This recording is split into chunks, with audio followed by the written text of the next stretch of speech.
Vale.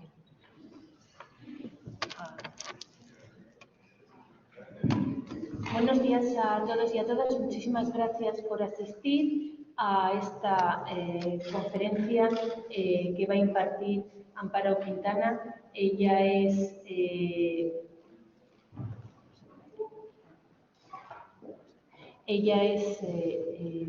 mediadora, abogada. Ella está en el Grupo Europeo de Magistrados por la Mediación. Yo creo que eres la única abogada, que no sé si hay alguno más. Hay más. Hay más. Y la verdad que es un placer para nosotros que ella esté aquí hoy hablándonos de mediación, que es una cuestión muy necesaria en las facultades de Derecho. Nosotros, aunque ya no tenemos financiación, seguimos con el proyecto Justos, Avances para una Justicia Sostenible, donde intentamos que los alumnos de todos los grados, por lo menos salgan y del máster, salgan con un conocimiento de la existencia de la mediación, de que pueden asesorar a sus clientes en otros métodos que no sea solo la litigación, y por lo tanto, bueno, pues dentro de ese enfoque es para nosotros un gran placer tener aquí en la Universidad de Alcalá a Amparo Quintana, que nos va a hablar de mediación. Perdonad porque se me ha ido el título de la conferencia, que lo tengo aquí. Ay, es que esto no funciona. ¿Qué pasa aquí? Bueno, que sepas... Sí, eso, mediación, abogacía, bueno, pues sobre todo las concomitancias con la justicia, con la paz y con el compromiso social. Más o menos teníamos por aquí para compartir. Voy a compartir la pantalla y entonces, pues esto es en el ratón. Podríamos dejar aquí.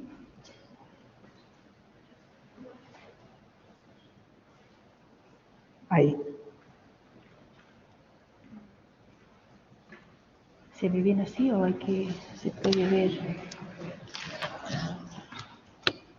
No sé cómo se puede ver todas las herramientas. Bueno, no lo sé. Quizá, exacto. Ahí. Sí, va pasando. Bueno, pues buenos días a todas, a todos. Muchísimas gracias a la profesora Ana Fernández por su invitación a compartir esta mañana, este rato, en esta facultad.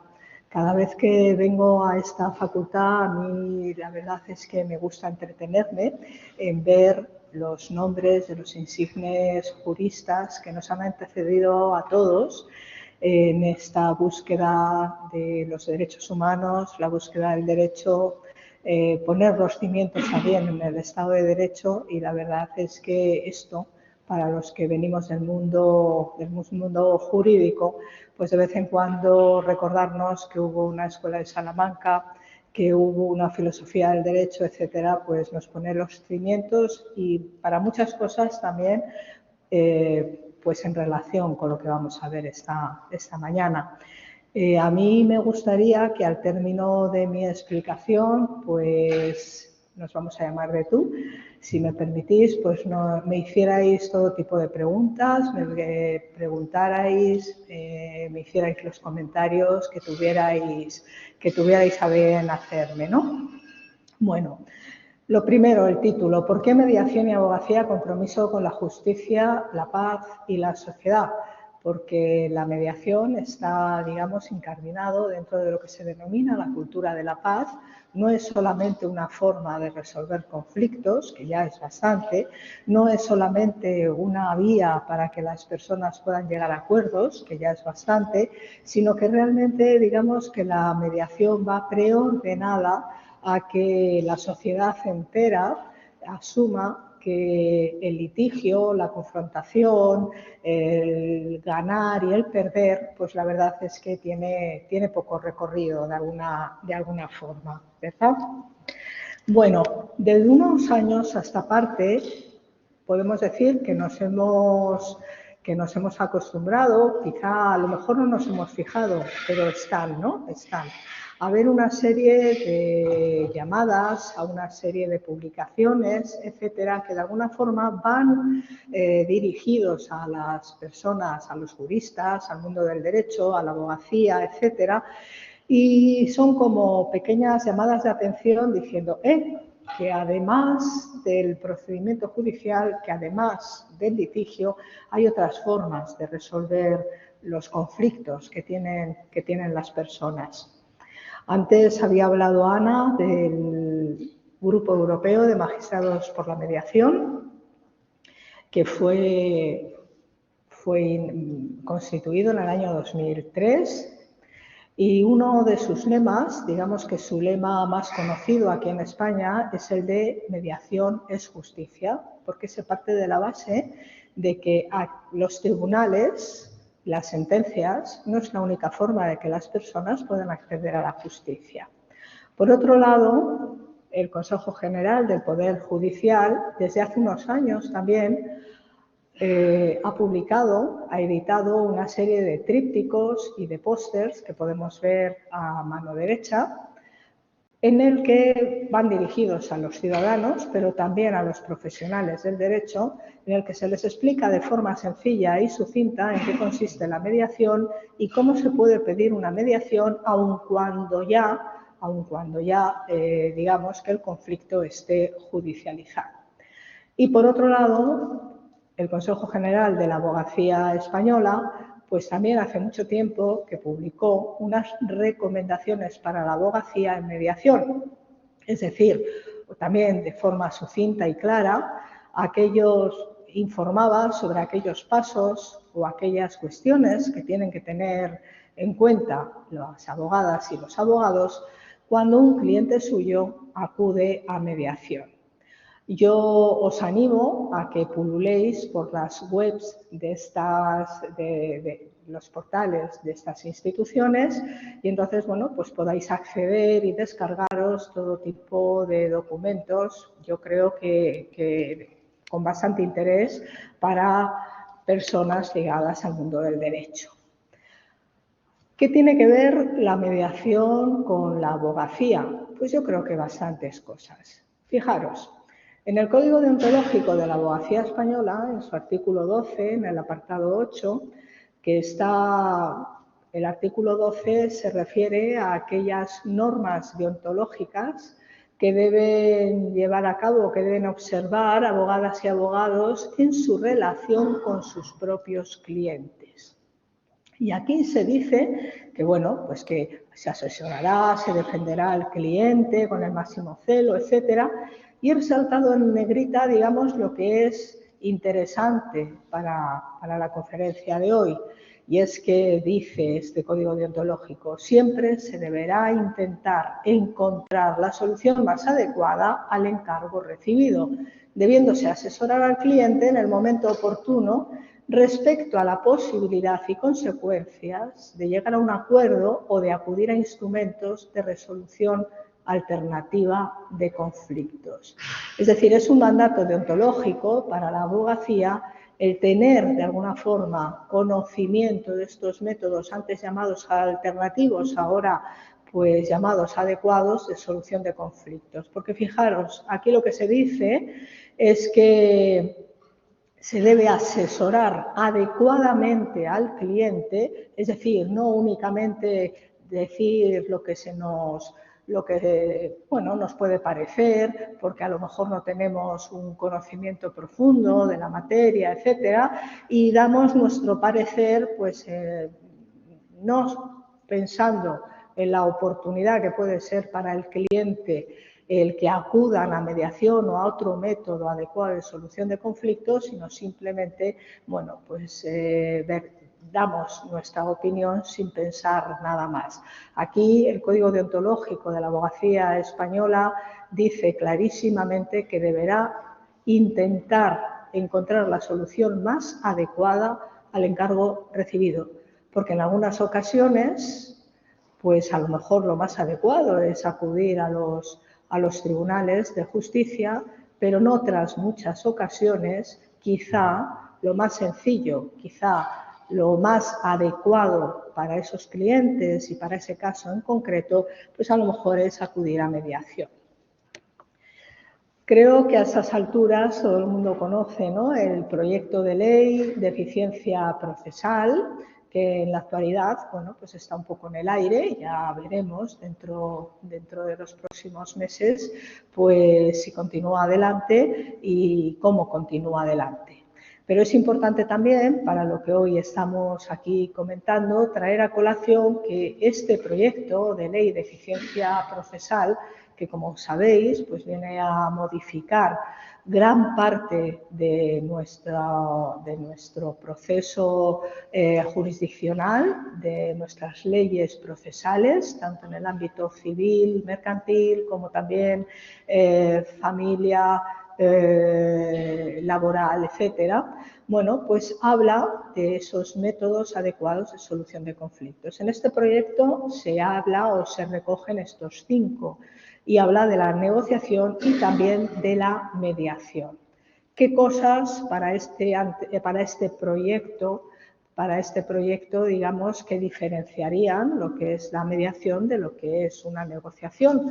Pues fundamentalmente que para este proyecto de ley la mediación continuará rigiéndose por la Ley de Mediación en Asuntos Civiles y Mercantiles, es decir, por la Ley Estatal de Mediación en aquellas comunidades autónomas donde tengan sus propias normas de mediación, pues evidentemente seguirán todavía en vigor, pero digamos que a nivel estatal se seguirá regulando por esta ley con una serie de modificaciones que establece este proyecto de ley. Y además lo más importante es que habla de que es un medio de solución de controversias, cualquiera que sea su denominación, en que 2 o más partes voluntariamente intentan alcanzar por sí mismas un acuerdo, eso sí, con la intervención de un mediador. Eso, digamos, que es lo que diferencia la mediación de lo que podría ser un proceso de negociación, en que la negociación la pueden llevar cara a cara las propias partes, o también la negociación, en la mayoría de las ocasiones, ¿verdad?, se hace a través de los abogados de parte. Este proyecto tiene algo muy importante también de cara a la actividad de la abogacía, y es que se establece el requisito de procedibilidad respecto de intentar y de acreditar que se ha intentado solucionar el conflicto a través de alguno de estos métodos adecuados o alternativos de solución de conflictos antes de interponer la demanda. Centrándonos un poco en lo que es la mediación nació, la mediación tal y como hoy la conocemos, sin remontarnos a Confucio, sin remontarnos al Foro de Avilés, aquí en España, sin remontarnos a la pragmática sanción, también aquí en España. Digamos que lo que es la mediación en términos modernos, como la conocemos ahora, desde el siglo XX hasta ahora, pues podemos decir que nace alrededor de los años 10 del siglo XX en Estados Unidos, y además ligada a los tribunales. Y ligada a unos tribunales muy concretos, a los tribunales que entendían de cuestiones o de pleitos laborales. Es ahí donde se crea un movimiento social, el movimiento de libre acceso a la justicia, que propugnaba precisamente que las personas pudieran pactar, que las personas pudieran llegar a sus propios acuerdos sin necesidad de pasar por los tribunales de justicia. Poco a poco todo eso se fue extendiendo. De América pues pasó a Europa, etcétera, y digamos que la actividad de la mediación se fue profesionalizando. Luego creo que hablaremos un poco del código de conducta de los mediadores. También hay un código deontológico europeo para los mediadores. Bueno, pues poco a poco se fue profesionalizando. Y esto lo que conlleva es cierto cambio social. Cierto cambio social que por un lado está lo que antes había comentado, ¿no? De que la mediación la tenemos que ver incardinada dentro de esa cultura de la paz, de esa cultura de la pacificación de las controversias, pero por otro lado un cambio social en el sentido de que esto ha promovido cambios también legislativos, no solamente en España, sino también sin salir del ámbito europeo, pues también en toda la Unión Europea. Volviendo al tema que nos ocupa, es decir, las concomitancias y los nexos de unión entre la abogacía y la mediación, pues, ¿qué podemos decir? En algunas ocasiones yo oigo a compañeras y compañeros mediadores que me dicen: yo desconfío de los abogados porque normalmente los abogados, es lo que dicen, pues vienen a entorpecer los acuerdos. Cuando sus clientes están llegando a acuerdos en mediación, pues luego hacen todo lo posible para que eso no culmine en mediación. Bueno, pues continuar, digamos, esa fase de acuerdo, de negociación o como se quiera denominar, en sus propios despachos. Bueno, pues esa es una idea que algunos compañeros mediadores y mediadoras pues tienen. Por otro lado, claro, yo, como la mayoría de las personas que me están escuchando, pues procedo del mundo del derecho. Y he ejercido el derecho durante muchísimos años y me he puesto la toga ante los tribunales y sé de lo que hablo. Entonces, algunos abogados pues me vienen a decir que los mediadores hacemos su trabajo, que los mediadores pues actuamos un poco, bueno, pues como si nos estuviéramos metiendo en su terreno. Yo creo que hay prejuicios por todas partes, pero esos prejuicios, afortunadamente, pues se van cayendo. Yo creo que iniciativas como las de esta universidad y esta Facultad de Derecho, ¿no?, de acercar los métodos adecuados de solución de conflictos y la mediación a los estudiantes de Derecho y a las personas ligadas con el mundo del Derecho, yo creo que hacen mucho para que vayan cayendo todos esos prejuicios. Yo creo que la abogacía y la mediación no son cosas distintas. Yo creo que se encuentran en el mismo lado del lazo de Moebius. Todo el mundo sabe que el lazo de Moebius es una figura, ¿verdad?, que es infinita y que tiene una sola cara y un solo borde, de tal manera que no hay más posibilidad que ir siguiendo el camino, y ese camino siempre es hacia adelante, no termina absolutamente nunca. Con lo cual, la abogacía y la mediación para mí no son los lados de una misma moneda, sino que realmente están siempre en el mismo lado. Lo único que a veces profesionales de uno y de otra índole pues no terminan de enterarse, ¿no?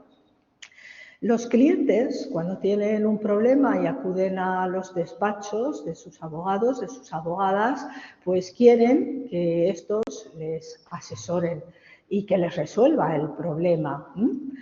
Pero cuando dicen que quieren que se resuelva el problema, yo creo que, por lo menos por mi experiencia, ¿no?, de cuando yo en mi otra vida pues ejercía ante los tribunales, pues incluso los que dicen, no, esto hay que llevarlo a los tribunales, y algunos incluso dicen palabras mucho más fuertes, ¿verdad?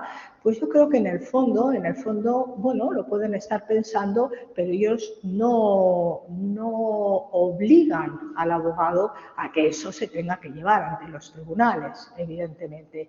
Con lo cual, digamos que el mandato del cliente no es única y exclusivamente que haya que seguir unos planteamientos judiciales. Acordaros del Código Deontológico de la Abogacía Española, es decir, hay que explorar todas las posibilidades para poder resolver el problema a ese cliente. Si nos vamos al litigio, pues el litigio tiene unas reglas y unas normas claras, ¿no? Aplicamos las leyes tanto sustantivas como procesales, que puedan ser adecuadas al caso concreto, y ya está. Pero, sin embargo, ¿por qué muchas veces la gente se queda tan insatisfecha? Yo diría que incluso hasta ganando un pleito. Pues porque un pleito no es solamente un litigio, un pleito no es solamente aplicar un código o aplicar una norma sustantiva.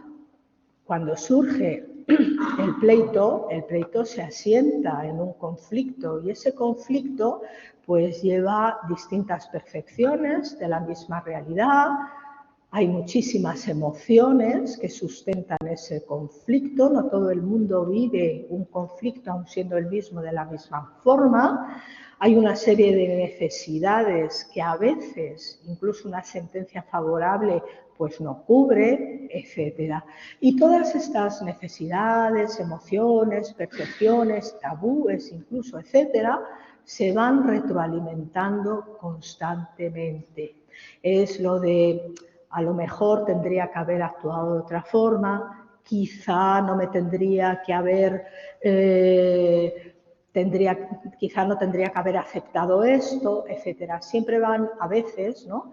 Incluso con una sentencia, ya digo, favorable, pues se han creado una serie de dudas en el interior de las personas físicas o personas jurídicas.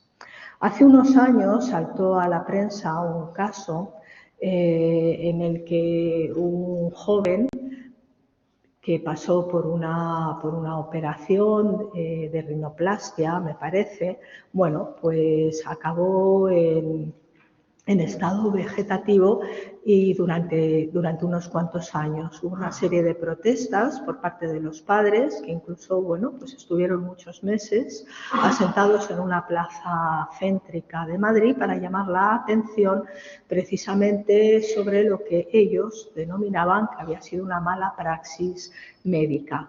Con el transcurso del tiempo, me imagino que este caso, pues más de uno, ¿no?, le sonará.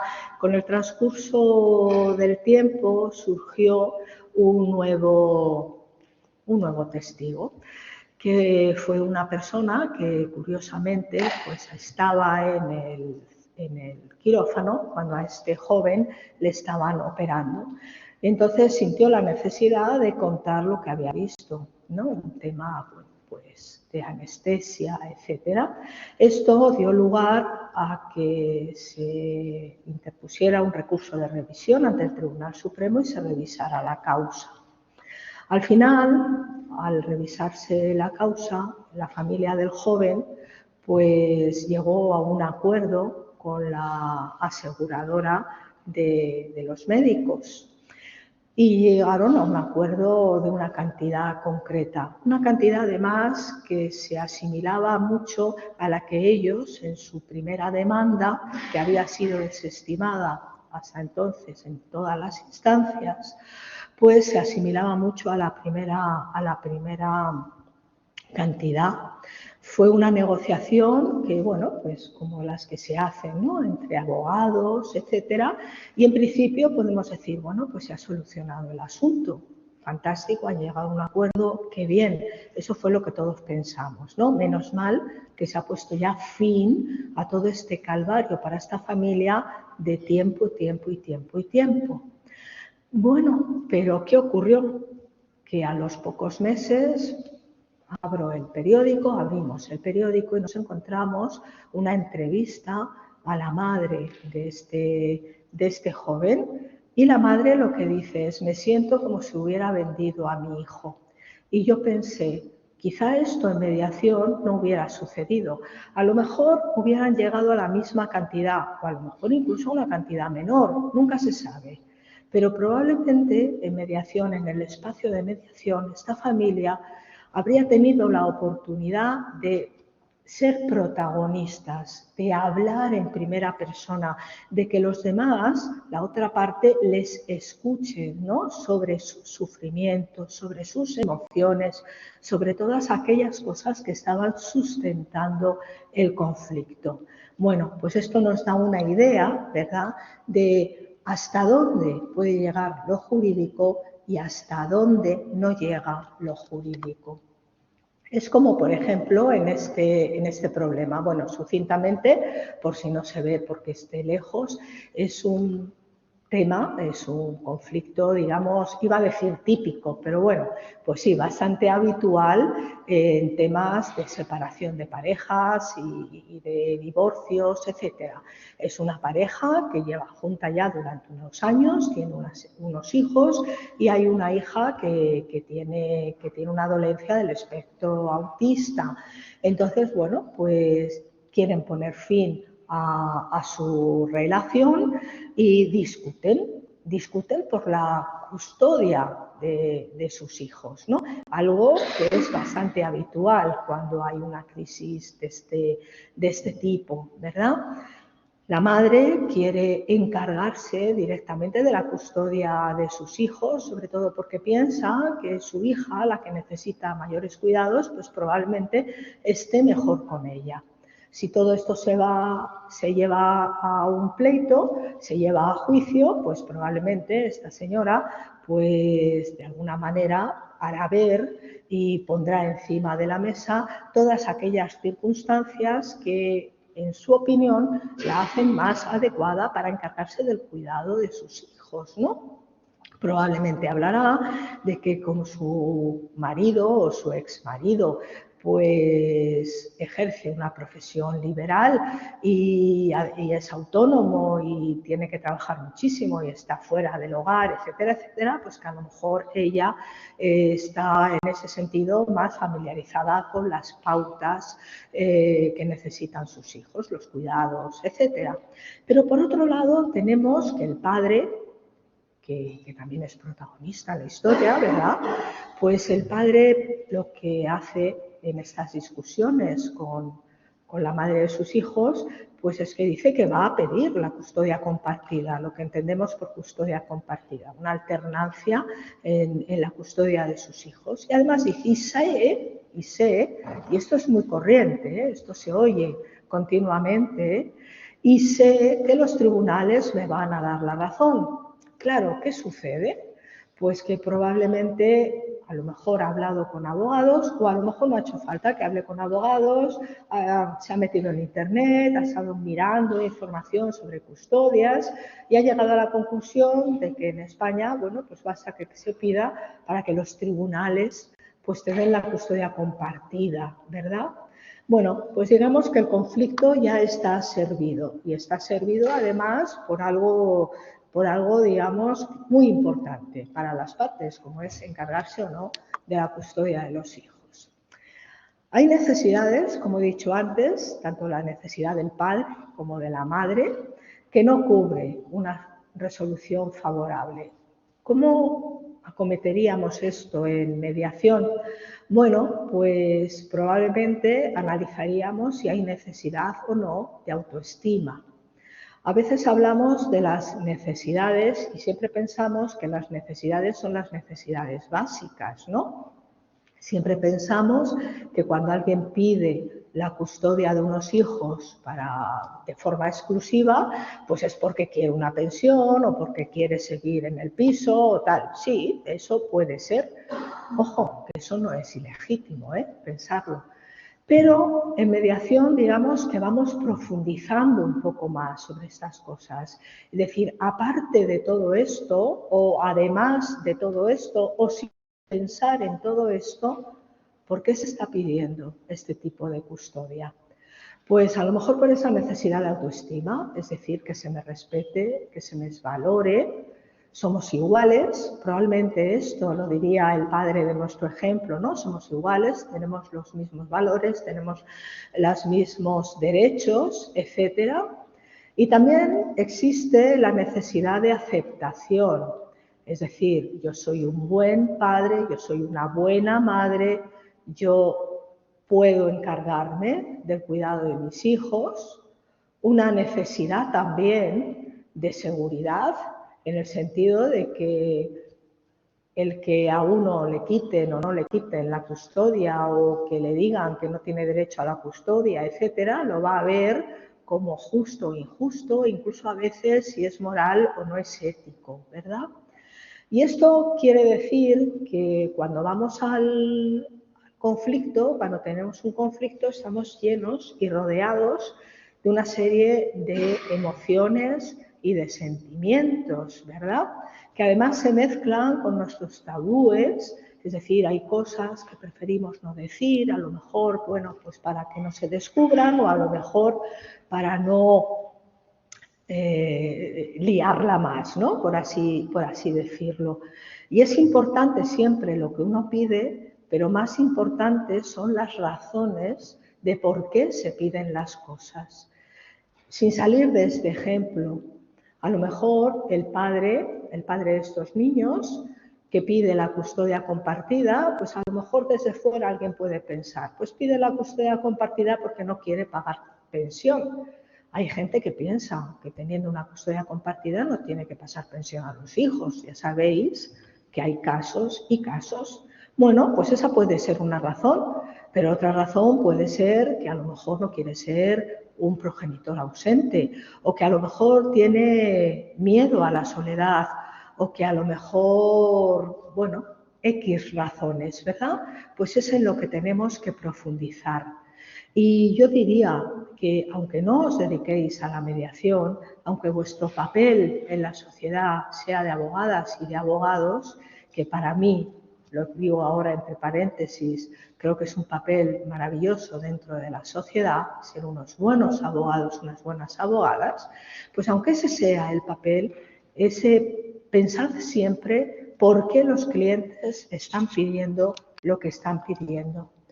Y de alguna forma analizar los conflictos que traen los clientes un poco desde esta perspectiva. Pensad que cuando un cliente llega al despacho, pues está rumiando su propio conflicto, ¿verdad? Ese conflicto le embarga a nivel intrapsíquico. Probablemente sea lo primero que piensa cuando se levanta y a lo mejor es lo que le quita el sueño por las noches. Y este ronroneo del conflicto, este sopesar los pros, los contras, si digo, me callo, ¿qué hago? ¿Acepto, no acepto? Etcétera, etcétera, se va a reflejar en la relación con la propia parte, la otra parte del conflicto, pero también en otros grupos, en otros sistemas que rodean a esas partes. Sin salir del caso que tenemos, ¿no? Estos dos progenitores que se van a divorciar y que de alguna forma pues están discutiendo por la custodia de sus hijos. Bueno, pues es probable que además de esa tirantez, de esa disputa, de esa relación que puede empezar a zozobrar, ¿no?, entre ambos progenitores, eso desde luego va a saltar a todo el sistema familiar, va a saltar a los padres, los abuelos, los tíos, etcétera, etcétera, ¿no?, de ambas ramas de la pareja, ¿no?, lo que es la familia extensa, por así decirlo. Con lo cual, también pensemos en el conflicto de esta forma sistémica, ¿no? Es decir, no solamente son las partes que tenemos aquí delante que traen un problema concreto a las que nos tenemos que dirigir, sino también pensad que alrededor, por supuesto, los hijos, pero también suegras, suegros, abuelos, otros parientes, etcétera, que probablemente también están sufriendo este conflicto. Antes, al principio, había comentado, ¿verdad?, que legalmente se definía la mediación como un método en que las partes por sí mismas van a alcanzar el acuerdo y al que se someten voluntariamente, pero dice, eso sí, con la ayuda, tienen que llegar al acuerdo con la ayuda de los mediadores, ¿no? Y también habíamos dicho que la actividad de los mediadores está profesionalizada en el sentido de que hay una regulación legal sobre cómo hacerse mediador y cómo ejercer de mediador, ¿verdad? La competencia profesional de los mediadores es algo muy importante y esto englobaría un saber hacer, un saber ser, y un saber estar. El saber hacer es poner en la práctica, llevar a la práctica los conocimientos que hemos adquirido en nuestra formación como mediadores, ¿no? Hay unas normas, hay unas reglas en las que se dice para ser mediador es necesario tener una titulación académica, universitaria o bien de formación profesional de segundo grado y además los cursos específicos de mediación que deben al menos constar de 100 horas, de las cuales el 35% deben ser prácticas. Bueno, esos son los mínimos reconocidos legalmente para uno poder acreditar que es mediador y si quiere, pues ejercer como tal. Pero es que además de todo esto, para ser mediador no solamente basta con decir, bueno, pues yo voy a aprender a mediar, sino que esos conocimientos de los mediadores necesitan de conocimientos jurídicos, conocimientos filosóficos, conocimientos antropológicos, conocimientos psicológicos, son muy importantes. Hay que formarse en conflictología, técnicas de comunicación, etc. Es decir, que realmente, dado que la naturaleza humana y los conflictos tienen que ver con la naturaleza humana, pues es muy extensa, casi inabarcable, pues fijaros, ¿no? Los mediadores nos tenemos que estar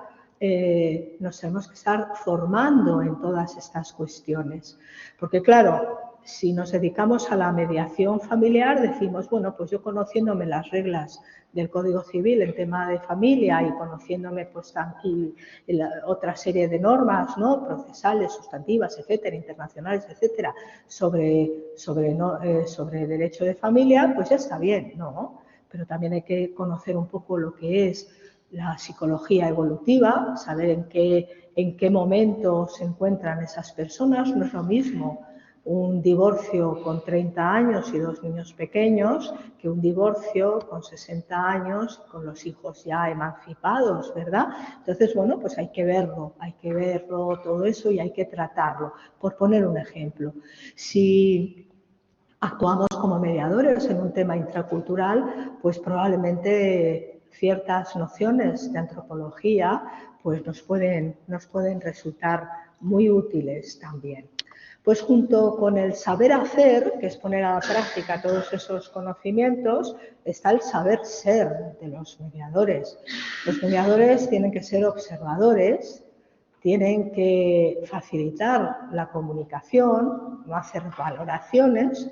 Los mediadores no estamos para juzgar ni para decir a las partes lo que tienen o no tienen que hacer. Estamos para ayudar a las partes a que tomen sus propias decisiones y que lleguen a los acuerdos que ellos crean que les van a solucionar el problema. Un mediador tiene que ser flexible. El proceso de mediación es un proceso regulado, es un proceso estructurado, mejor dicho, pero sin embargo es mucho más flexible que un proceso judicial o incluso, yo me atrevería a decir, que un proceso arbitral, ¿no? Que el mediador de alguna forma va acomodando la estructura del proceso a las necesidades concretas de las partes, ¿no? Y en ese saber ser, dado que tenemos de alguna forma, ¿no?, que ganarnos la confianza de las partes para que las partes tengan confianza en ellas mismas, también debemos, por supuesto, tener otra serie de habilidades, como es capacidad de bromear cuando sea necesario para a lo mejor rebajar la tensión de una forma adecuada, o ser amables, respetuosos, etc. Y, por supuesto, saber estar. El espacio de mediación es un espacio en el cual, bueno, pues de alguna forma el mediador tiene que hacer que caigan una serie de barreras. Cuando las partes acuden a un tribunal de justicia, pues digamos que hay una barrera, en primer lugar, porque quien juzga, el juez o el tribunal, está un poquito más elevado, ¿verdad?, que que los justiciables, eso es así, no están a la misma altura, pero es que además esas personas van a hablar cuando se les pregunte y se van a atener a aquellas cosas que se les pregunten. Sin embargo, en el espacio de mediación hay que procurar esa cercanía con las partes, hay que establecer un diálogo circular en el que todos estén a la misma altura y todos tengan la misma oportunidad de intervenir no solo para contestar las preguntas que haga el mediador no tiene que interrogar, tendrá que hacer preguntas en atención a aquella información necesaria que tenga para ayudar a las partes a resolver su conflicto, ¿no? Pero tiene que generar un espacio de comunicación segura, eso es muy importante, ya sabéis que la mediación es confidencial, de comunicación segura para que las partes libremente puedan llegar a esos acuerdos. Y dentro de este saber estar también está el no permitir manipulaciones de las partes. Hay que mantener siempre la imparcialidad y la neutralidad. Es decir, que aunque un mediador en un momento determinado se le puede cruzar el pensamiento de en esta situación yo haría tal, sin embargo, nos tenemos que abstener de dar nuestra opinión. Bueno, pues el objetivo de la mediación es la búsqueda pacífica y consensuada de soluciones que satisfagan a todas las partes, ¿verdad? ¿Cómo llegan las partes a mediación? Pues las partes a mediación llegan como este tablero que podemos ver. ¿Y qué vemos en este tablero? Pues que está un poco desequilibrado, que todos los peones, todas las fichas de peones están en un lado y luego las fichas que podríamos decir las mejores o las más interesantes están en otro lado. ¿Qué hace un mediador? Porque claro, las partes llegan y unos piensan, yo aquí tengo poco que hacer porque solo tengo peones y voy a ir pasito a pasito y bueno, a saber, porque el otro tiene más oportunidades, porque el otro habla más, porque la otra persona pues tiene una capacidad de oratoria que seguramente que a mí me va a dejar abochornada y ya está. Y hay otras personas pues, que van a mediación y piensan que ya lo tienen todo, en fin, las cosas se van a hacer como las piensan porque la razón está de su parte, de alguna manera. Bueno, pues los mediadores no distribuimos este tablero de ajedrez como sería lo ortodoxo, de decir, venga, la mitad de los peones para cada uno, una reina para cada uno, un rey para cada uno. No, en absoluto. Removemos todas las fichas y facilitamos, o de alguna forma, pues instamos a que las partes puedan recoger en cada momento la ficha que les sea necesaria. Porque en un momento determinado alguien puede necesitar una torre o en un momento determinado alguien puede necesitar un alfil. Eso lo tienen que decidir las partes, qué es lo que yo necesito en cada momento. Si el mediador reparte el juego, se convierte en un juez. Y sin embargo aquí lo importante es que los protagonistas sean las partes. ¿Cómo llegan las partes a mediación, aparte de ver su conflicto como ese tablero, ¿no?, que hemos comentado? Bueno, pues los mediadores tenemos que fijarnos en qué información traen, es decir, qué piensan que es la mediación, para qué les puede servir y quién les ha prestado esa información. Muchas veces dicen, sí, me lo ha explicado mi abogado y su abogado se lo ha explicado bien, porque, bueno, te das cuenta de que su abogado se lo ha explicado bien, pero otras veces resulta que a lo mejor se lo ha explicado el abogado, pero también se lo ha explicado una vecina y le ha gustado más la versión de la vecina. Bueno, pues en mediación digamos que depuramos un poco esto, vemos qué información traen y quién les presta esa información. En la mayoría de las ocasiones, hoy por hoy, lo que las partes van a decir es que es la primera vez que están en mediación y que no saben lo que es la mediación. Algunos sí saben lo que es la mediación, pero por alguna cosa, por prurito o algo, porque piensan que a lo mejor les vamos a hacer un examen o les vamos a preguntar, pues prefieren decir que no lo saben, ¿no? Nosotros en mediación tenemos que analizar primero lo que hemos denominado las normas subjetivas, es decir, las ideas que se hacen las personas respecto de lo que opinan quienes están a su alrededor, ¿no? Hemos dicho que los mediadores ayudamos a las partes a tomar decisiones y siempre pensamos que cada uno es libre de tomar esas decisiones. Pero ojo, para tomar esas decisiones se tiene uno que sentir capaz de tomarla, ¿no? Que sería ese control conductual. ¿Y cómo se siente uno capaz? Bueno, pues evidentemente sintiéndose de alguna forma una palabra que se lleva mucho, que es empoderado, ¿no? Es decir, reforzado en el sentido de con la confianza suficiente para poder exponer lo que le pasa y para poder solucionar por sí mismo con la ayuda de los mediadores ese problema. Pero es que fijaros, cuando una persona acude a mediación, pero también a un despacho de abogados o a cualquier cosa, probablemente ha hablado con gente de su entorno, ¿verdad? Ha hablado con gente de su entorno sobre lo que le pasa y a dónde va a acudir. Y a lo mejor esa persona pues le ha dicho, oye, no seas tonta o no seas tonto y no te dejes manipular por fulanito o por menganita, por la otra parte, ¿verdad? Así que tú mantente firme en todo esto porque piensa que hace un año te quiso de tal y luego te engañó, ¿no?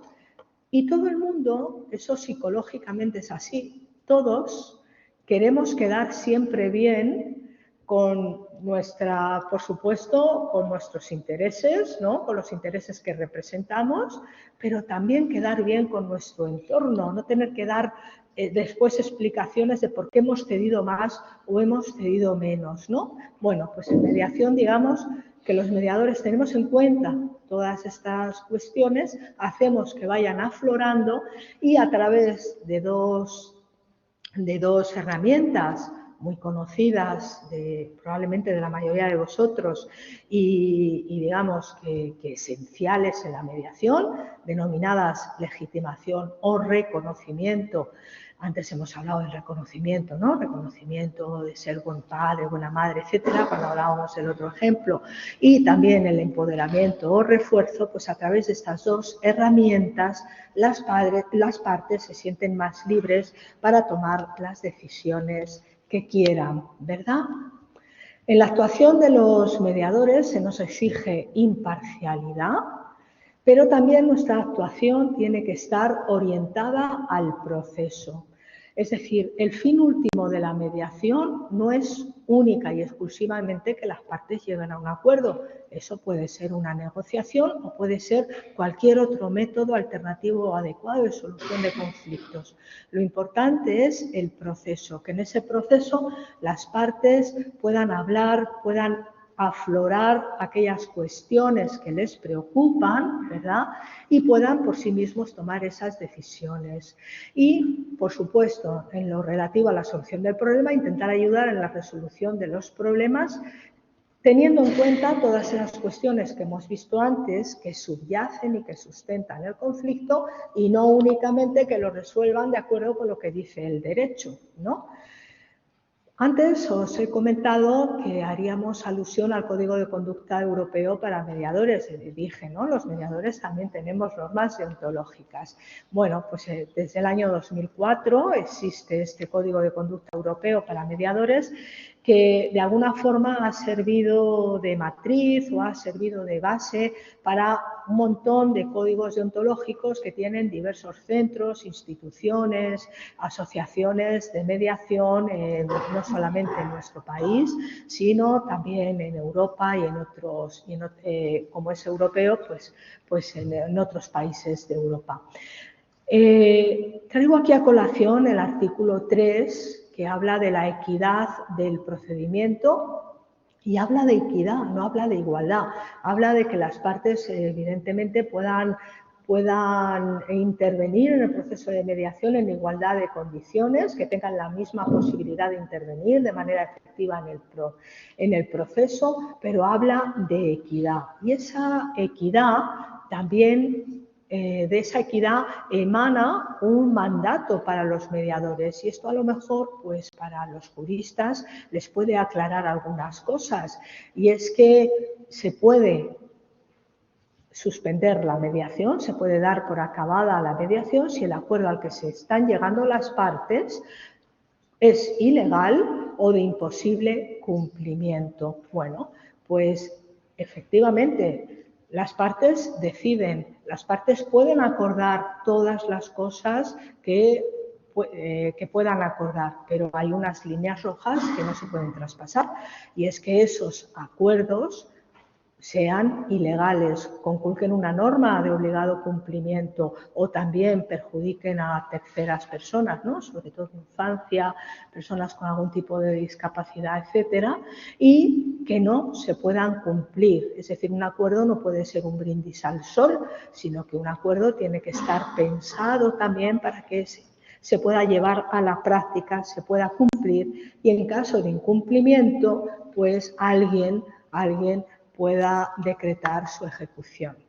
Como vemos, pues, al hablar de equidad, el Código de Conducta, el Código Europeo de Conducta para Mediadores, al hablar de equidad, digamos que también nos abre la puerta a los mediadores para que de alguna forma pongamos calzos a aquellas circunstancias en las cuales las partes están o aparentan cierto desequilibrio. Si tratamos a todos por igual, pues a lo mejor, como vemos en esta imagen, en este dibujo, pues a lo mejor hay una parte que ve las cosas con dificultad o se va a encontrar con dificultad en ese proceso.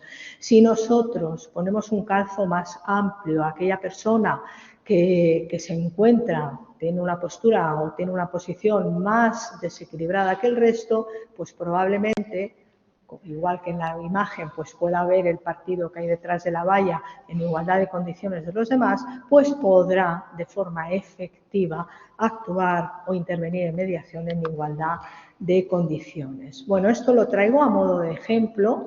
Los mediadores solemos analizar el conflicto. Ahora se habla de mapeo del conflicto, ¿no? En la mayoría de los foros y de los libros, artículos, etcétera, que hablan de conflictología, pero es el análisis del conflicto. Es decir, nosotros ante una persona no solamente nos quedamos con lo que dice, sino también intentamos ver lo que piensa, lo que actúa, cómo se siente, etcétera. Y vemos de su conflicto las cosas que afloran y lo que puede estar latente, ¿no?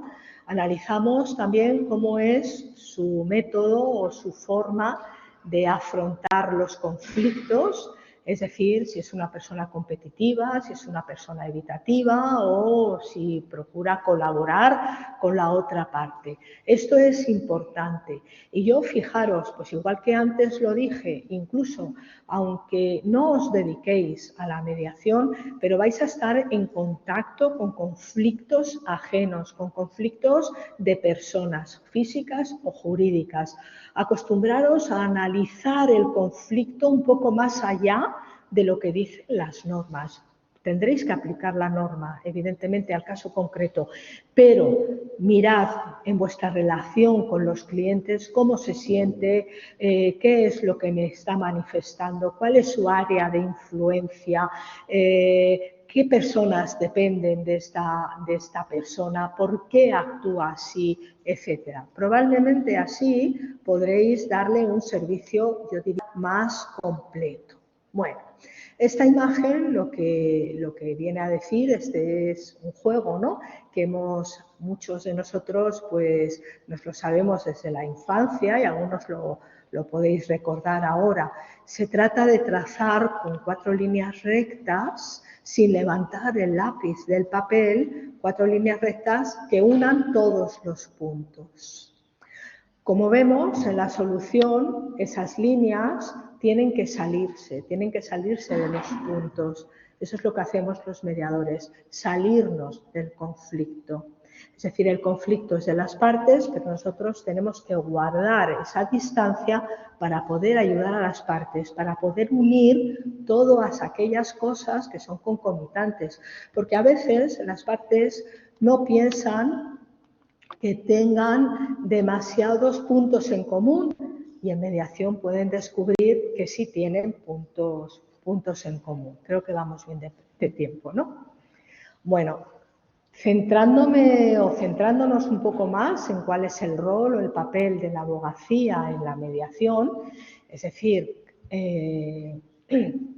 se pueden encontrar varios escenarios. Un escenario puede ser que en un pleito, pues el tribunal o el juez o la jueza deriva a las partes a mediación, y entonces el abogado o la abogada pues tendrá que decirle a sus clientes qué es la mediación, qué vamos a hacer, en qué consiste esa sesión informativa de mediación, etcétera. Ese puede ser un escenario, pero también puede haber otro escenario. Es el escenario de, bueno, pues antes de interponer una demanda, antes de acudir a los tribunales, vamos a intentar solucionarlo de otra manera.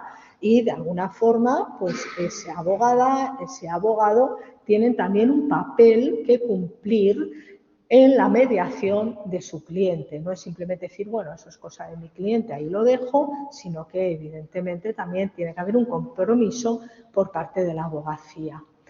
Tradicionalmente, los abogados previenen y resuelven conflictos. Los abogados asesoran, los abogados negocian y también defienden, ¿no?, los intereses de sus clientes.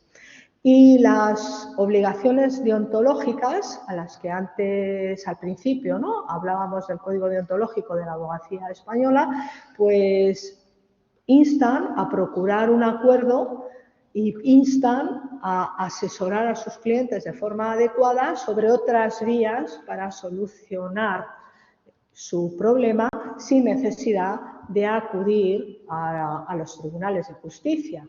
Pero esto, no nos engañemos, a veces, bueno, pues digamos que a veces se olvida, ¿no? A veces la inercia de los acontecimientos hace que este mandato deontológico, pues a veces se olvida.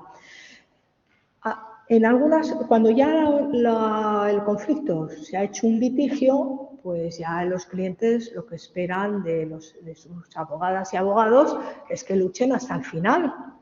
Entonces ya, digamos, que la contienda, porque es una verdadera contienda, única y exclusivamente se concibe en términos de ganar y perder, ¿no? Nadie piensa que pueden ganar ambas partes, porque ya está, aquí nos hemos metido y o yo gano o yo pierdo y ya está. Y si pierdo, pues ya recurriré. Y si pierdo otra vez, pues veré si puedo seguir recurriendo. En un conflicto, en cualquier tipo de conflicto, tenemos las partes, los actores y los terceros. En un pleito, única y exclusivamente, tenemos las partes y las tenemos claras, ¿no? Parte demandada, parte demandante, estos son las partes. Sin embargo, en un conflicto y en mediación, tenemos que tener en cuenta también, antes comenté, ¿no?, de tener en cuenta todo el sistema. Bueno, pues aquellas personas que pueden tener también un interés en el resultado. En el ejemplo de ruptura de pareja con hijos a su cargo que hemos visto al principio, pues ahí también serían actores los hijos. Fijaros, la Ley de Derechos de la Infancia, la Ley de Derechos del Menor, establece que es un derecho de los menores el ser oídos en un proceso judicial y establece claramente, después de la última reforma del año 15 que hubo, establece claramente y ser escuchados también en un proceso de mediación. Con lo cual los menores también pueden acudir a un proceso de mediación por temas que a ellos les afectan, no son parte directa, no son parte procesal, por supuesto, pero les afectan también a ellos. Y luego también hay una serie de terceros. Esos terceros son apoyos, refuerzos, que a veces se utilizan en mediación para equilibrar o dotar de confianza a las partes. A veces para equilibrar, ¿no?, poner esos cajones que hemos visto en esa imagen al hablar de la equidad. Pues bien, en esos apoyos y en esos refuerzos entraría la abogacía. Las abogadas, los abogados de parte son esos refuerzos y esos apoyos que en muchos supuestos, en muchas ocasiones, necesitan sus clientes. Entonces, van a estar ahí presentes en la mediación y lo pueden hacer a través de, digamos, de muchas formas, ¿no? Luego veremos cómo pueden estar presentes. Pero en principio, la mediación, desde el punto de vista de la abogacía, es importante que la vean como una oportunidad de solucionar el conflicto, de tener clientes satisfechos, de solucionar las cosas de forma más rápida, de solucionar las cosas de forma más profunda, porque claro, igual, y luego lo diré, igual que hay cosas que los mediadores no podemos hacer, pero los abogados sí pueden hacer, y por eso abogadas y abogados son unos aliados estupendos de los mediadores, y así es como lo tenemos que ver, pues hay cosas que por su propia función la abogacía no puede hacer y que sí podemos hacer los mediadores. Por ejemplo, cuando acude alguien a un despacho de un abogado o de una abogada, si la otra parte tiene también a su vez abogado o abogada, el abogado de parte tiene que hablar con el otro abogado. No puede hablar directamente con la otra parte porque eso está prohibido a nivel deontológico. Sin embargo, en el espacio de mediación, al estar las partes allí, los mediadores sí pueden hablar con ambas partes, van a trabajar con ambas partes y pueden estar ambas partes allí. Y además, acompañadas de sus abogados, si ellos quieren. Es decir, que si lo vemos en esos términos de oportunidad, de posibilidad, etcétera, y sobre todo ver que no todas las cosas se resuelven con una norma clara, con una norma jurídica clara. En algunas ocasiones, bueno, pues alguien puede pensar, como pensaba el progenitor de nuestro ejemplo, que los tribunales nos van a dar la razón, tenemos la razón de nuestra parte, pero como a mí me han dicho siempre, la razón la tienes que tener, la tienes que demostrar y luego te la tienen que dar, ¿no? Cuando estudiábamos en filosofía del derecho, claro, yo soy muchísimo más mayor que todas y todos vosotros, pero cuando estudiábamos en filosofía del derecho a los realistas suecos y a los realistas americanos, pues algunos de esos realistas americanos, al hablar de la interpretación sociológica del derecho, pues algunos decían que muchas veces las sentencias dependen de lo que el juez haya cenado la noche anterior. Y es verdad. Es decir, no es un chiste, es cierto. Muchas veces depende de esas cosas porque todos llevamos una mochila detrás, ¿verdad?, con nuestra propia historia, nuestras propias narrativas, nuestra propia percepción de las cosas, prejuicios o no prejuicios, valores, ideología. También muchas veces estamos influidos por nuestro sexo, género, etnia a la que podamos pertenecer, etcétera. Con lo cual, fijaros, o sea, un juez no es más que una persona que evidentemente va a hacerlo todo lo mejor posible, pero en algunas ocasiones, bueno, pues no nos va a dar la razón, aunque creamos que la podemos tener. En el proceso de mediación, pues los mediadores, he dicho antes, que procurábamos con las partes o formábamos con las partes un espacio de diálogo. Yo decía de diálogo circular, ¿no? Como tiene que ser todo diálogo. Bien, se estructura el proceso, es decir, siempre hay una parte inicial en la que se recaba información acerca del conflicto. Más o menos hacemos ese mapeo o análisis del conflicto, pero también los mediadores informamos, porque así lo dice la ley, informamos acerca de cuál es nuestra función, cuáles son las ventajas de la mediación, cuáles son los principios y las reglas de la mediación, cómo se trabaja o cómo se va a trabajar en ese caso concreto. Bueno, una serie de cuestiones que vienen recogidas en la ley y que tenemos que informar. Y es lo que vosotros habréis escuchado denominar la sesión informativa. Sesión informativa que no es una sesión habitualmente de 10 minutos en las que el mediador es como si cantara un tema sobre la mediación consiste en sino que es de doble recorrido, porque acordaros que los mediadores tenemos que analizar el conflicto. ¿Por qué tenemos que analizar el conflicto? Pues lo primero, para saber si el asunto es mediable o no es mediable. A veces incluso un asunto es mediable, pero en ese momento las partes necesitan otro tipo de intervención.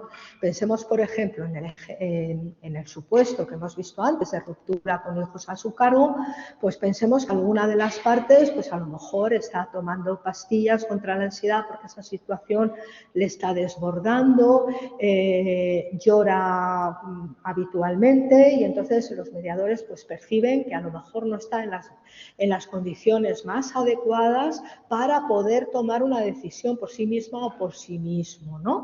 Pues bueno, en ese momento, pues a lo mejor es más adecuado que el tema que guarda relación con lo jurídico, pues lo aborde su abogado, pero que tenga un apoyo psicológico esa persona, ¿no? A lo mejor acudiendo a terapia, orientación psicológica, etcétera. Hay casos, a veces son casos extremos, pero puede haber casos. Nosotros tenemos que ver, por tanto, si el asunto es mediable, si no es mediable. Y otra cosa muy importante, si nosotros estamos capacitados para llevar ese asunto. Es decir, en un momento determinado, a lo mejor el asunto cae dentro de nuestra especialidad. Decir, bueno, pues sí, este asunto yo me dedico a civil mercantil, por ejemplo, y bueno, pues sí, este asunto yo creo que lo puedo llevar por mi experiencia, etcétera. Pero a lo mejor resulta que viene un asunto que siendo civil mercantil, pues zozobramos un poco, pues porque a lo mejor es una especialización muy concreta o son unos temas que nosotros pues no estamos tan duchos o que no nos apetece ponernos a estudiar para llevar esa mediación. Bueno, pues entonces nosotros por eso tenemos que saber de qué va el conflicto y analizar ese conflicto. Eso desde luego es muy importante. En la fase previa a la mediación, la abogacía ya tiene un papel de análisis. Por eso yo antes os decía, acostumbraros a analizar los conflictos, aquello que comentan los clientes, ¿verdad? Es decir, ¿qué me está diciendo el cliente? Este asunto se puede derivar a alguna otra vía de solución de conflictos, pros, contras, etcétera. Informar, es importante informar. Lo dice el código deontológico de la mediación, pero es que si queremos ser buenas y buenos abogados, tenemos que saber asesorar y asesorar adecuadamente. Y eso pasa por informar sobre lo que es la mediación, saber cómo está regulada por esta ley estatal de mediación en asuntos civiles y mercantiles y otras leyes autonómicas, a veces también leyes sectoriales, es decir, saber cómo está regulada la mediación. Tenemos que asesorar a nuestro cliente en todo esto.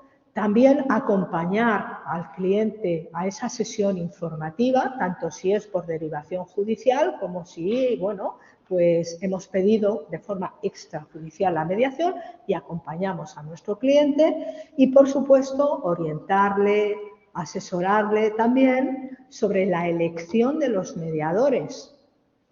Y en ese sentido, pues tenemos que conocer qué tipos de recursos, con qué tipo de recursos contamos en nuestra ciudad, en nuestra localidad o en el lugar, digamos, donde ha surgido el conflicto, ¿verdad? A qué centros o a qué instituciones se puede derivar a nuestros clientes o podemos decirle a nuestros clientes que pidan la mediación. Como hay en la Comunidad de Madrid, por ejemplo, y en otras comunidades, pues hay bastantes centros y bastantes instituciones y asociaciones que hacen mediación. Bueno, pues ver qué distingue a una institución de otra. A lo mejor, pues para determinados pleitos, pues decimos, bueno, pues la institución A es la más adecuada porque estos mediadores proceden de tal área pues son arquitectos y a lo mejor esto pues es un tema de bajantes y de cornisas y a lo mejor que un mediador esté familiarizado con la arquitectura y con la construcción y todo esto, pues puede ser un plus. Bueno, pues esas cosas las tiene, por supuesto, un abogado o una abogada, las tiene que conocer y le puede asesorar a su cliente sobre dónde recurrir. Durante la mediación, cuando yo empecé en esto de la mediación hace ya bastantes años, en el año 2005 aproximadamente, pues cuando nos formábamos en mediación, eso de que acudieran con las partes personas ajenas a las partes, pues era casi un anatema. Sin embargo, las cosas han cambiado mucho desde entonces. La sociedad ha cambiado, está en plena evolución la sociedad, pero es que además, aparte de cambiar la sociedad, han cambiado las normas. Cuando yo empecé a ejercer la mediación, no teníamos ni ley estatal de mediación y ya digo, en el año 2005 no había ni ley autonómica en Madrid de mediación, que es del año 2007.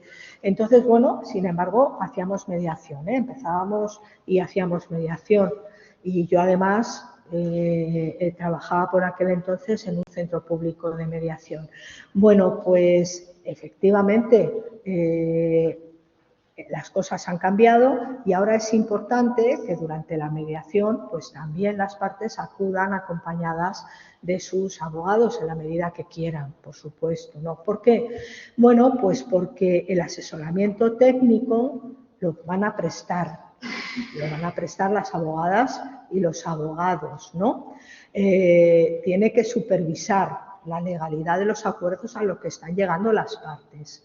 Ese asesoramiento se puede hacer en el despacho, es decir, termina la mediación y el cliente le llama al abogado y le dice, oye, mira, estamos haciendo tales cosas, estamos llegando a tales acuerdos, o lo pueden hacer acudiendo y acompañando a las partes. El rol del abogado en mediación no es convertir la mediación en una sala de juicio. Quienes tienen que hablar y quienes tienen que tomar las decisiones son las partes, son sus clientes. Es decir, pero sí puede intervenir precisamente para asesorar a su cliente o para aportar un dato en un momento determinado que a lo mejor su cliente pues no lo tiene tan fresco, ¿no? En algunas ocasiones, pues en algunas mediaciones que yo tengo, pues vienen sus clientes con sus respectivos, vienen los clientes con sus respectivos abogados y en un momento determinado, pues hay cuestiones que son muy concretas sobre el proceso judicial o sobre el conflicto en sí, que son muy concretas y a lo mejor se tienen que referir a un informe, a un peritaje, etcétera, y la parte pues muchas veces no se acuerda. Bueno, pues para eso está también el abogado o la abogada, ¿no? Para prestar también ese tipo de información que es importante.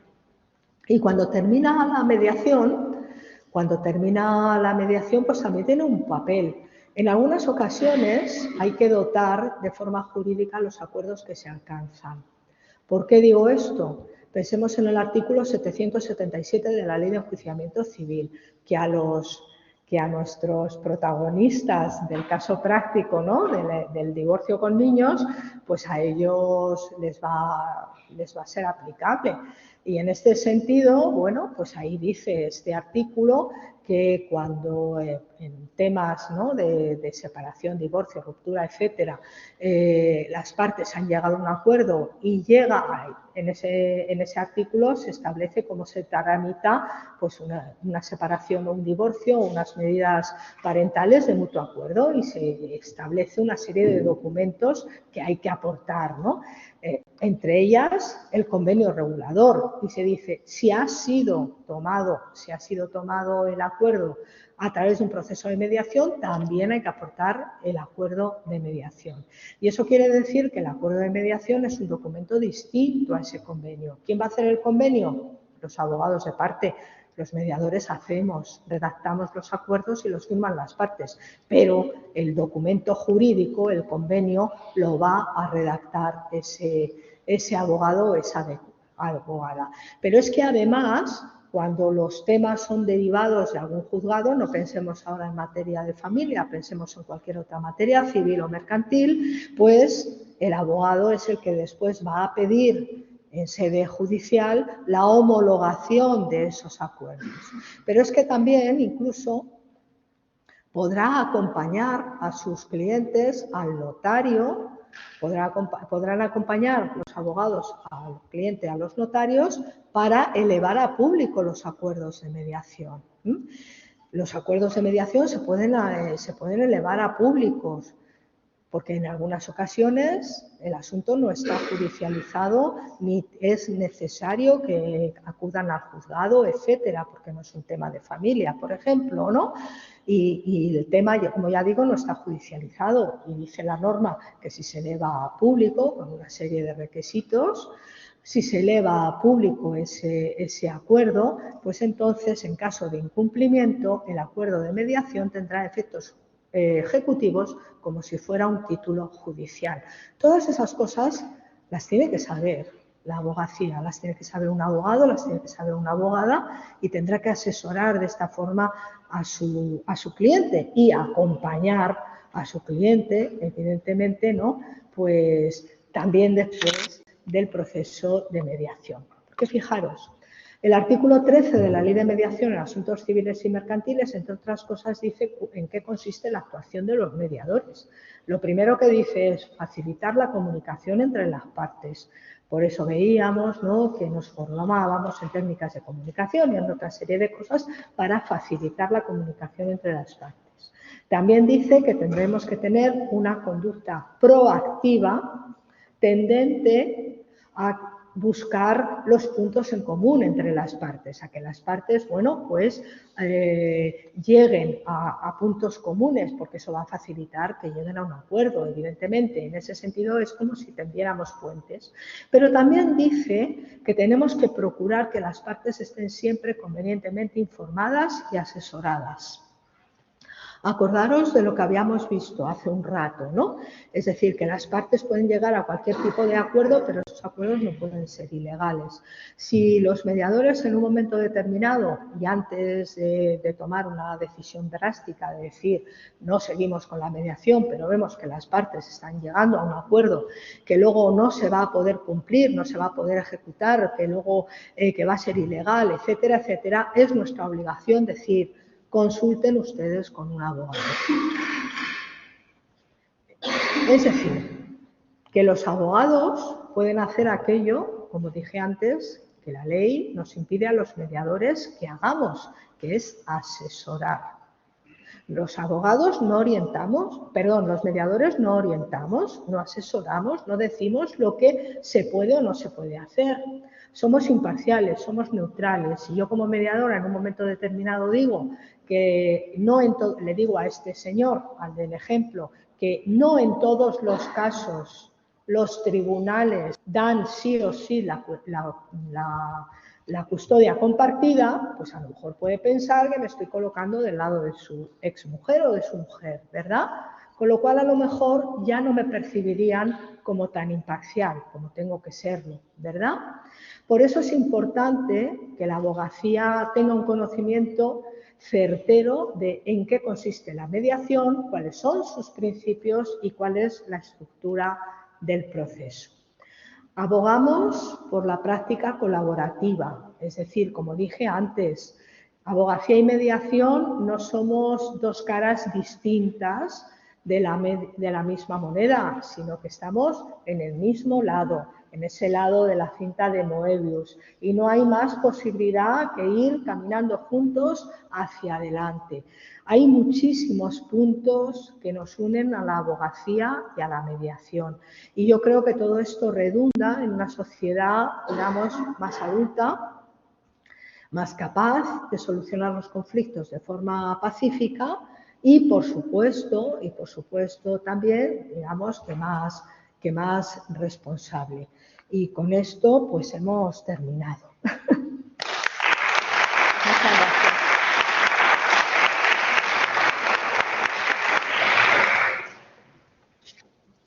Muchísimas gracias. La próxima sesión va a ser explicar la abogacía colaborativa, de la cual los alumnos tampoco tienen bueno, no tienen muchos. ¿Sabéis lo que es la abogacía colaborativa? Pues si queréis hablamos un poco de la práctica colaborativa de la abogacía.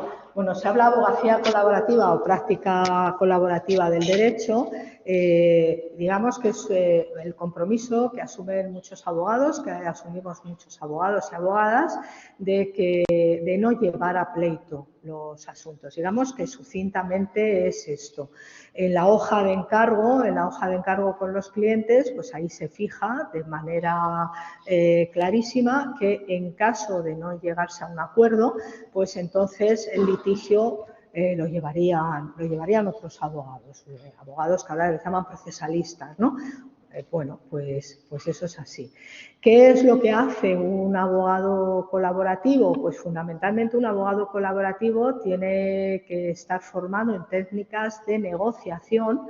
Algunos son mediadores, otros no son mediadores, pero conocen esas técnicas de negociación colaborativa, una negociación por intereses que es muy parecida al tipo de negociación, entre comillas, que se hace en mediación, ¿no? Es decir, es buscar esas necesidades, esos intereses, no únicamente lo que piden las personas, sino por qué piden las personas, e intentar llegar a esa colaboración entre todas las partes para que el acuerdo sea también un acuerdo establecido en términos de ganar. El abogado colaborativo puede ser abogado de parte, es decir, que en algunas ocasiones va a ir a la mesa de negociación, las partes van a estar cada uno con su abogado colaborativo, pero a veces lo que ocurre es que, bueno, pues en algunas ocasiones son ambas partes o todas las partes las que acuden al mismo abogado colaborativo que les va a facilitar, va a hacer una especie de negociación asistida y les va a ayudar a que lleguen a esa serie de acuerdos. Sucintamente, eso es la práctica colaborativa del derecho, que es otra rama más y otro mundo más de salidas para abogadas y abogados. Muchísimas gracias. Nada, ¿Tenéis alguna pregunta? Aquellos del máster de acceso a la abogacía que estáis por aquí o alumnos de primero, tercero, quinto. Sí, Rin.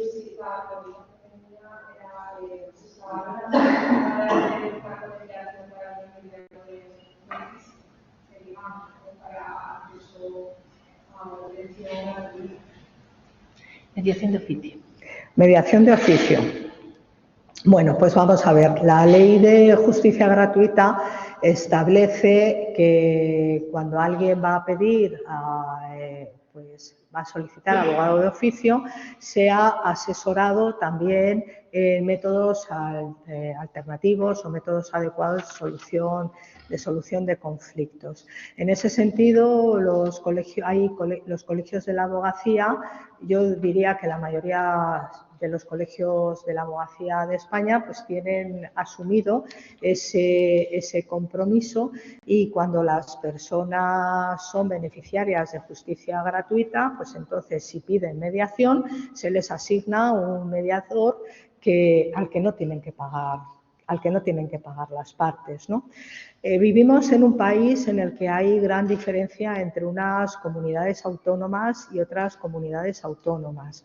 Hay comunidades autónomas, como la Comunidad Autónoma de Madrid, en la que, bueno, pues hay una partida para los servicios jurídicos, lo que son los SOJ, los servicios de orientación jurídica, que es donde van las personas que quieren solicitar un abogado de oficio, etcétera. Entonces, hay una partida también para pagar a los mediadores que puedan intervenir en esos asuntos, ¿no? Pero hay otras comunidades autónomas que no, por X motivos, por los que sean, porque son muy variados, pues realmente no tienen esa posibilidad, y hay comunidades autónomas en las que estos mediadores están actuando de forma voluntaria y absolutamente gratuita, sin que nadie les pague, aunque sea algo mínimo. En algunos ámbitos se está abogando porque haya mediadores de oficio igual que abogados de oficio. Digamos que no existe la figura como tal, pero sí existe ese mandato y esa obligación, de alguna forma, de que si una persona es beneficiaria de justicia gratuita, pueda también acudir a un proceso de mediación sin que le cueste dinero. El problema es que todavía los abogados del turno de oficio no están dentro de eso. Y No, la ley todavía de no. eficiencia procesal creo que... Efectivamente, y el problema está en que hay que revisar los baremos también de los abogados del turno de oficio, porque yo lo entiendo, ¿eh? Yo fui abogada de oficio durante 20 años y los baremos por los que a mí me pagaban en el oficio no guardan relación con los actuales. Pero los actuales te van pagando, antes era por causa, y los actuales, cuando hablo de actuales es de 15 años para acá, ¿eh? Entonces los actuales van por actuaciones.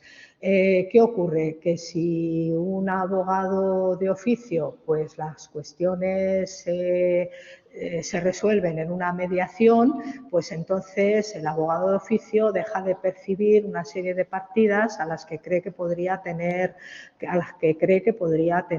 derecho, ¿no? Y en algunas ocasiones, a mí me sucede, pues van con sus clientes, van a mediación, se llega a un acuerdo y a veces lo que hacen es llegar a juicio y decir que han llegado a un acuerdo allí, con el acuerdo de mediación, pero bueno, es un poco para ellos no perder, porque también hay que entender pues, que evidentemente yo ya digo que los baremos hay que revisarlos y hay que, igual que a los jueces, los jueces que derivan a mediación, pues eso, el asunto que se resuelve en mediación, hoy por hoy, no les computa como sentencia, a efectos también de baremos y a efectos de estadística. Entonces, claro, a lo mejor se han resuelto 15 asuntos, pero no consta como que hubiera puesto 15 sentencias, ¿no? Que también las tiene que poner, porque para homologar esos acuerdos tiene que poner las sentencias. Pero es curioso, ¿no? Es curioso que todavía nuestro proceso y nuestra estructura jurídico-judicial esté tan ligada al contencioso. Sí.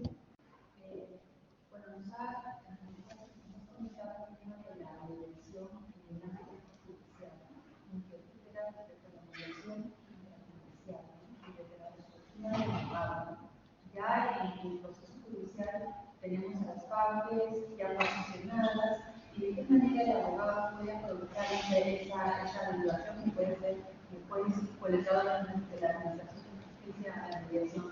Ustedes tienen que conocer su experiencia. ¿Qué aspectos pueden beneficiar a los abogados en esta Cámara?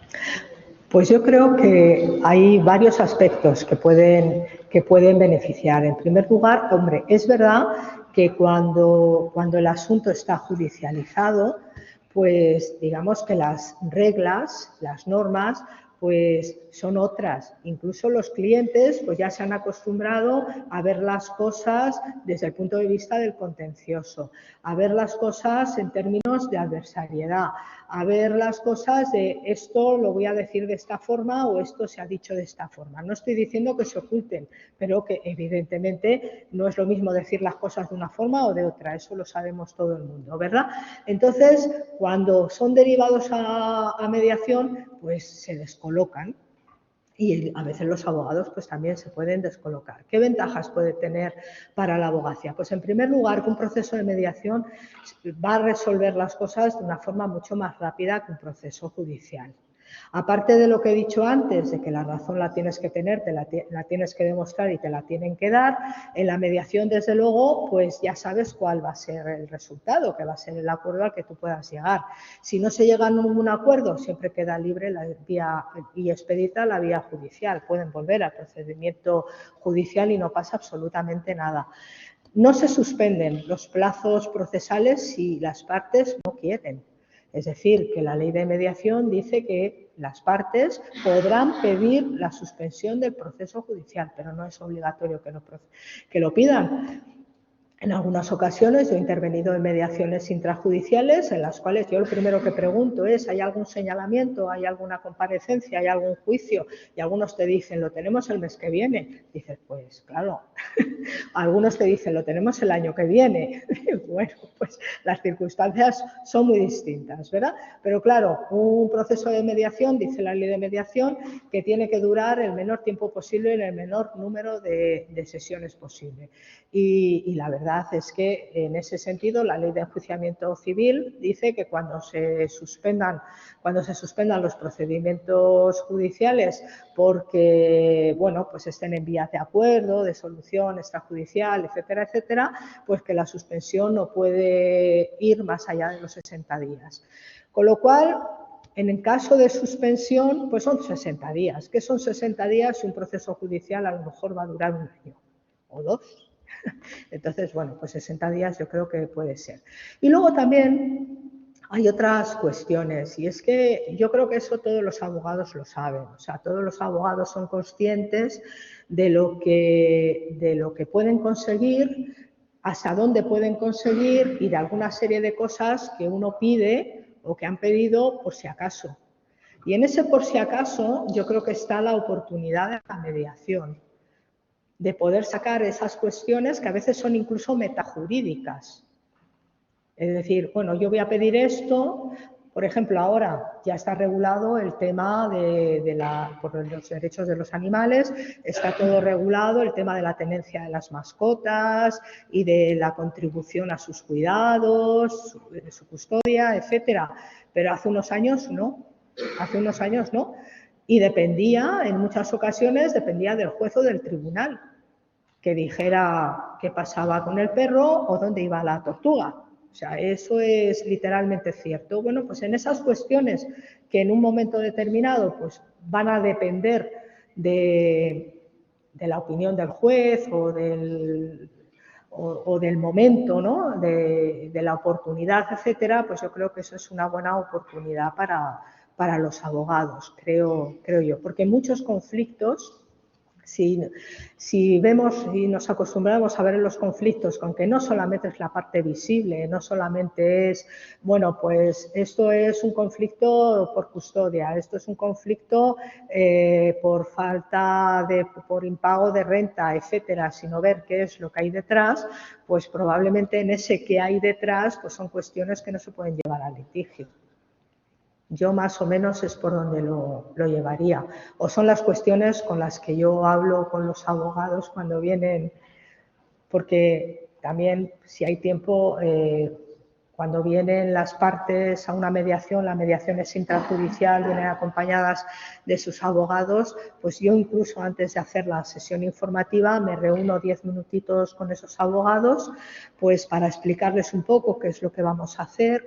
También porque yo soy consciente de que para los clientes quien más confían es en su abogado en ese momento, es su profesional de referencia y también un poco pues para poderles preguntar si están familiarizados con la mediación, que saben de la mediación y recordarles un poco cuál es su papel allí, ¿no? Porque claro, hacer todo esto delante de los clientes, pues a lo mejor queda un poco más feo. Imaginemos que un abogado o una abogada pues no está familiarizada con la ley de mediación, ¿no? Y mete la pata delante de sus clientes. Yo no quiero que pase eso. ¿Alguna pregunta más? ¿No tenéis alguna pregunta? ¿No? Pues yo tengo que agradecer a Amparo, no sé si online, yo creo que no tenemos ninguna pregunta online. Me parece que no. No. Yo quiero agradecer a Amparo que haya estado aquí, que nos haya explicado tan sumamente bien qué es la mediación y cómo podemos utilizar la mediación y que cuando salgáis de esta facultad sepáis que tenéis que asesorar a vuestros clientes no solo de la existencia de la litigación, sino de la existencia de otros métodos alternativos de solución o adecuados de solución de controversias, como puede ser la mediación, como podría ser la abogacía colaborativa, pero para eso habría que hacer, sí. Yo creo que, aunque lo has explicado aquí muy brevemente, habría que hacer otra charla porque la abogacía colaborativa hay que hacer un curso. O sea, un curso Sí. y tienes que estar inscrito en un determinado... Sí, hay que hacer unos cursos porque ya digo, es obligatorio de alguna forma el saber negociar y estar familiarizado con lo que, bueno, a lo mejor os suena la negociación Harvard, que no es ni más ni menos que la negociación colaborativa o la negociación por intereses, también integradora en algunos textos, ¿no? Y eso hay que saberlo hacer y conocer también qué son los contratos conscientes, etcétera, que bueno, es un mundo estupendo. Es un mundo aparte y aparte de eso, o sea, y además tienes un código ético también Sí. muy, no solo el mediador tiene un código ético, Sí, sino que la abogacía colaborativa, es decir, sí que es cierto que muchos alumnos aquí del máster tienen los primeros meses que os hablan de ética, ¿verdad? Pues parece una tontería, pero no lo es. ¿Vale? No lo es porque es muy necesario en el mundo de la abogacía. También Amparo nos ha mostrado, y yo me he quedado sobre todo con el tema de las posiciones desequilibradas de las partes. Posiciones desequilibradas que en los juicios no se equilibran en un momento, pero que en la mediación sí que es cierto que hay que, o sea, que el mediador tiene que intentar lo llamaste equidad, pero también equilibrio de las posiciones, ¿no? Equilibrio de las posturas a través de ese diálogo también circular del que nos has hablado. Yo la verdad que te agradezco enormemente que hayas vuelto aquí a la Facultad de Derecho. Esperemos que sean muchas más las veces que vengas a hablar y dar una clase magistral. Lo hemos llamado conferencia, pero podríamos haberlo llamado también clase magistral. Es un placer siempre venir, como he dicho al principio, a esta facultad y bueno, pues siempre que queráis, como decía el bolero, si tú me dices ven, lo dejo todo. Y una cosa importante, yo decidí ser abogada siendo adolescente, con apenas 14 años. Yo quería ser abogada, yo no quería estudiar Derecho, porque yo en aquella época no tenía ni idea qué hacía falta para ser abogada. Y quería ser abogada, pero gracias a la abogacía llegué a la mediación y a otros métodos adecuados de solución de conflictos. Creo de verdad, y lo he dicho al principio, que cuando salgáis de esta facultad tenéis un mundo ante vosotros enorme, enorme de posibilidades y no desaprovechéis ninguna. Os digan lo que os digan. Eso es, os digan lo que os digan, ¿vale? Intentar ampliar la mente, ampliar vuestro abanico de soluciones y posibilidades, porque el objetivo es ser un buen abogado y un abogado del siglo XXI, sí. ¿vale? Y no un abogado del siglo XIX. Muchas veces nos hemos anclado, tenemos más antiguo todavía, Sí. pero hay que ser un abogado del siglo XXI y a tener más opciones de asesoramiento al cliente. Muchísimas gracias. Muchas gracias a vosotros.